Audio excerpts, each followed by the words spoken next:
Hello, this is Raymond Mayfield, and thank you for listening to the broadcast today. I want to tell you that prophecy continues to march on today. There is no doubt in my mind that we are living in the very last days of time.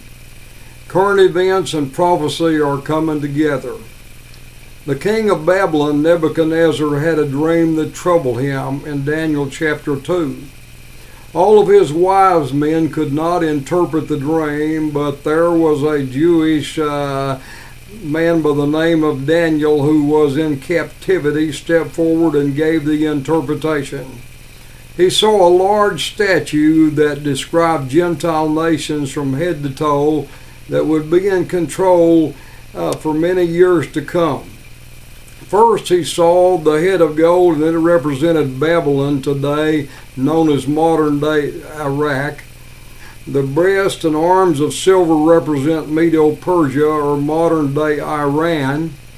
The belly and the thighs of brass represented Greece, and Alexander the Great was, of course, one of the great leaders who died at a very young age because he had no more worlds to conquer.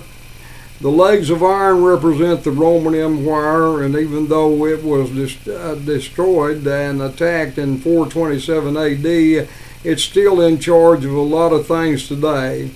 The 10 toes of iron mixed with the clay represent the revised Roman Empire.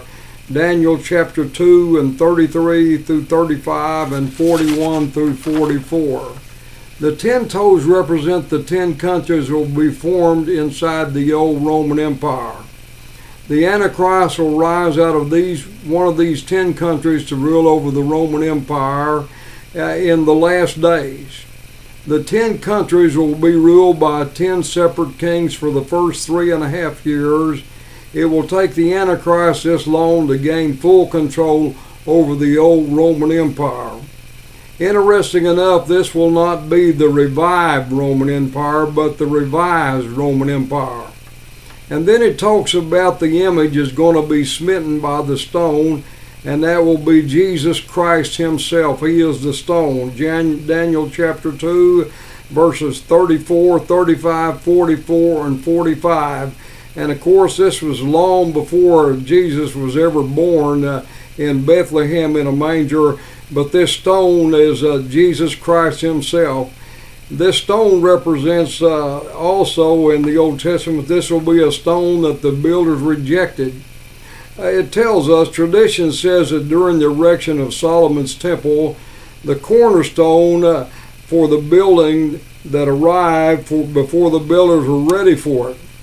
There appeared to be no place for it, so it was rejected and thrown over the hill where it slid down into the valley of Kidron.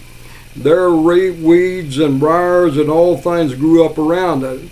And so when the builders were ready to construct, they ordered it again, the cornerstone, and come to find out, they wrote back and said it has already been sent, and they discovered down at the valley of Kidron, and they brought it back up and it fit perfectly. And I'm glad that Jesus Christ is our stone today.